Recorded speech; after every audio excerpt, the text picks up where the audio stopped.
Assalamualaikum warahmatullahi wabarakatuh. Selamat pagi anak-anak hebat. Bagaimana kabarnya hari ini? Wah, alhamdulillah semuanya sehat ya. Nah, anak-anak, sebelum kita memulai pelajaran pada pagi hari ini, sebaiknya kita berdoa terlebih dahulu. Berdoa menurut agama dan keyakinan masing-masing.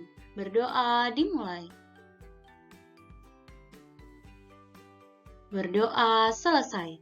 Baik anak-anak, sekarang kita akan belajar mereview materi PTS semester 2, tema 5 dan tema 6, muatan bahasa Indonesia dan PKN. Nah, kita akan mengingat kembali nih materi-materi sebelumnya di tema 5 dan 6. Kira-kira anak-anak masih ingat tidak ya?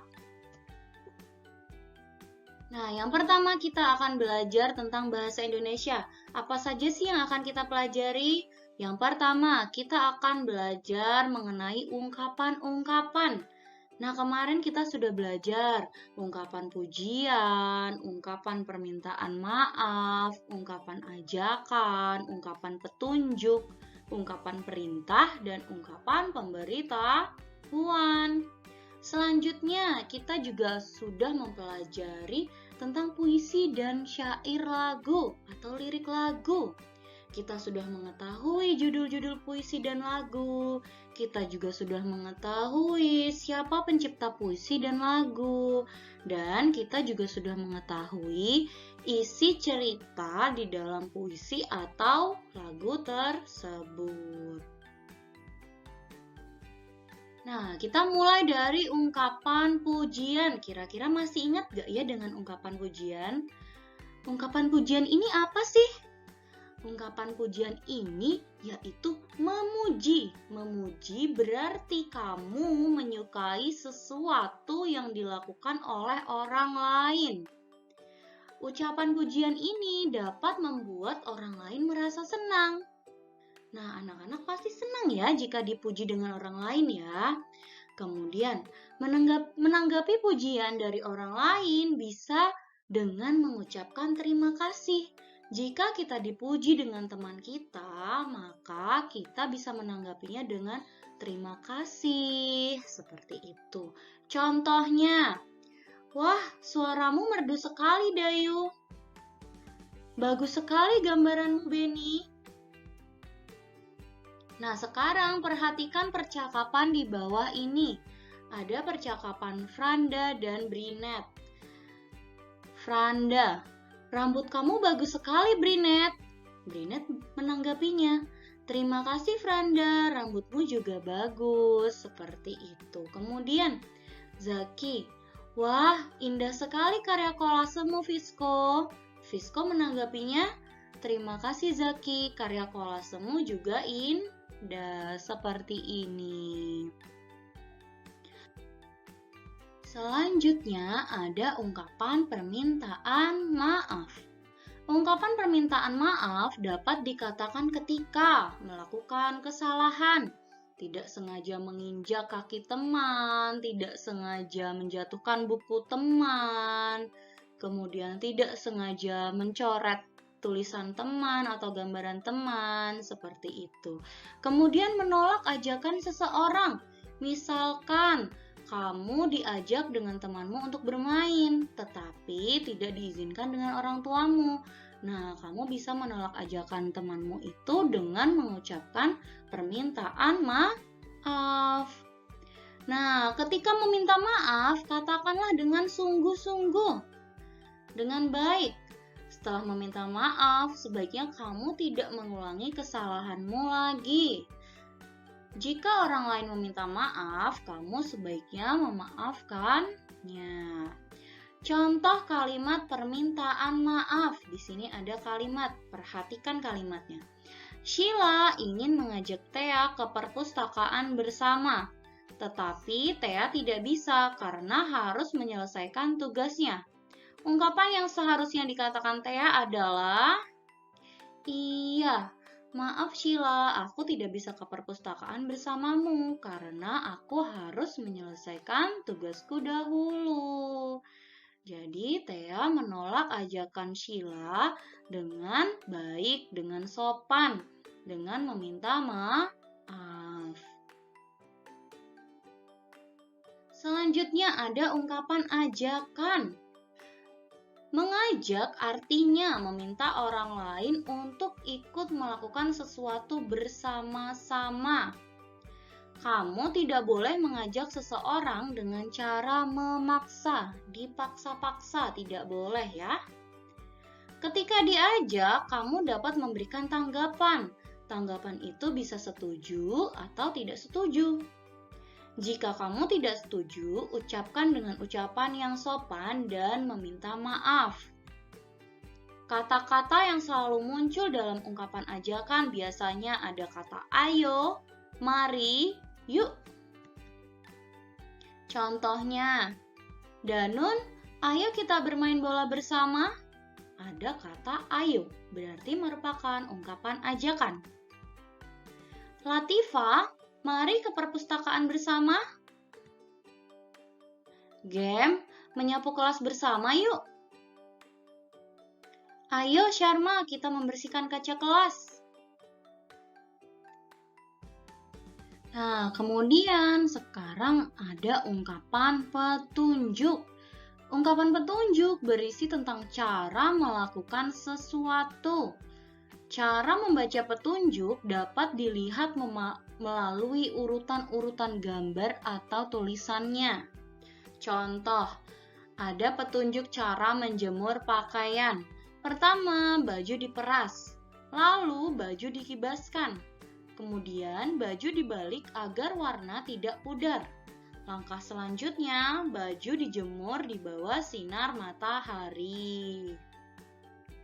Ada juga petunjuk cara mencuci piring, petunjuk cara membersihkan lingkungan, dan juga petunjuk cara merawat tanaman. Selanjutnya ada ungkapan perintah. Nah, ungkapan perintah digunakan untuk meminta orang lain melakukan sesuatu. Setelah orang lain menuruti permintaanmu, maka ucapkanlah terima kasih. Nah, pada kalimat perintah biasanya menggunakan akhiran tanda seru. Perhatikan kalimat di bawah ini contohnya. Buanglah sampah pada tempatnya. Jagalah kebersihan lingkungan. Hapus papan tulis itu. Nah, itu merupakan kalimat dari perintah, ungkapan perintah. Kenapa? Karena di belakangnya ada tanda serunya. Nah, selanjutnya ada ungkapan pemberitahuan. Ungkapan pemberitahuan berisi informasi tentang sesuatu untuk orang lain. Ungkapan pemberitahuan dapat memberikan kita informasi tentang suatu hal. Ungkapan pemberitahuan seperti informasi atau pengumuman sesuatu. Diingat-ingat kalau pemberitahuan berarti seperti informasi atau pengumuman. Contoh ungkapan pemberitahuan.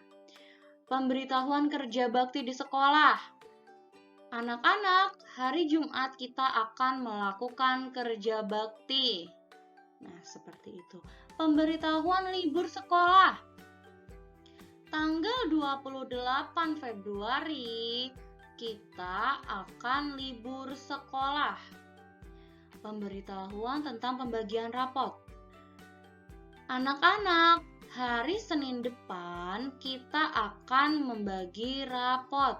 Jadi, yang mengambil rapot adalah orang tua. Seperti itu. Dan yang terakhir pemberitahuan upacara bendera. Nah, selanjutnya kita akan mencermati puisi atau lagu. Pengalaman seseorang dapat diungkapkan melalui lagu dan puisi. Untuk mengetahui isi yang terkandung pada puisi atau lagu, kamu harus membaca dan memahami kalimat pada puisi atau lagu terlebih dahulu.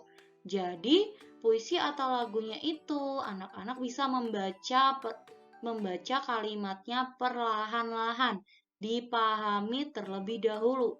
Ini isinya tentang apa ya? Baru anak-anak bisa menjawab soal-soalnya. Kemudian, dalam lagu atau puisi, biasanya penulis menuangkan isi perasaannya, seperti rasa kekaguman, rasa kagum, rasa bahagia, atau rasa sedih. Contohnya, di sini ada lagu Bintang Kecil ciptaan Daljono. Bagaimana ya lagunya? Bintang kecil di langit yang biru, amat banyak menghias angkasa. Aku ingin terbang dan menari jauh tinggi ke tempat kau berada. Nah, judul lagunya tadi apa? Iya, Bintang Kecil. Kemudian, siapa yang menciptakan lagu tersebut? Iya, Daljono. Kemudian, lagu tersebut bercerita tentang apa sih? Iya, tentang kekaguman seorang anak kecil kepada bintang di langit. Dia kagum karena banyak bintang di langit yang biru menghiasi angkasa.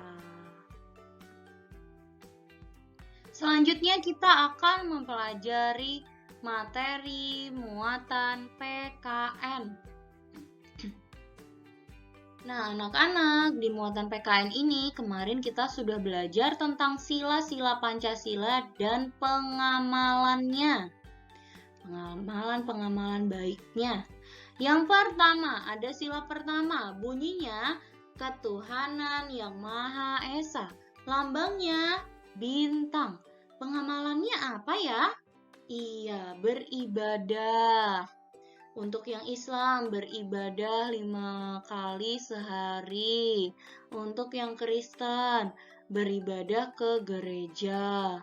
Kemudian, berdoa sesuai dengan agama masing-masing. Berdoa sebelum makan, berdoa sebelum belajar, berdoa sebelum melakukan sesuatu. Merupakan pengamalan baik dari sila pertama. Nah, selanjutnya di sila kedua bunyinya kemanusiaan yang adil dan beradab. Lambangnya rantai. Pengamalan baiknya adalah membantu teman, saling menolong, saling berbagi. Jadi tidak memilih-milih. Membantu teman tidak memilih-milih. Berbagi makanan tidak memilih-milih. Tidak mau berbagi dengan yang ini. Itu bukan contoh pengamalan yang baik dari sila kedua. Seperti itu. Selanjutnya ada sila ketiga, bunyinya Persatuan Indonesia. Lambangnya pohon beringin. Pengamalannya kerja bakti, bergotong royong membersihkan sekolah, bergotong royong membersihkan lingkungan dengan warga sekitar. Itu merupakan pengamalan dari sila ketiga.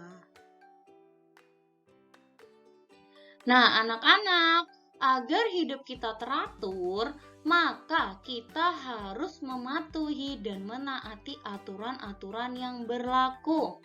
Aturan apa saja? Ada aturan saat bermain. Saat bermain, semua pemain harus mengikuti aturan dalam permainan. Bermainlah dengan jujur dan sportif agar permainan dapat berjalan dengan nyaman dan menyenangkan. Kemudian ada aturan di rumah.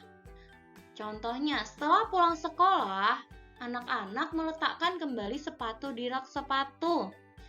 Setelah bangun tidur, merapikan tempat tidur. Membantu ibu mencuci piring atau membersihkan rumah merupakan aturan di rumah. Kenapa kita harus menaati aturan-aturan yang ada di rumah, di sekolah, dan saat bermain? Agar hidup kita menjadi lebih teratur, lebih menyenangkan. Nah, selanjutnya, di dalam rumah terdapat ayah, ibu, kakak, dan adik.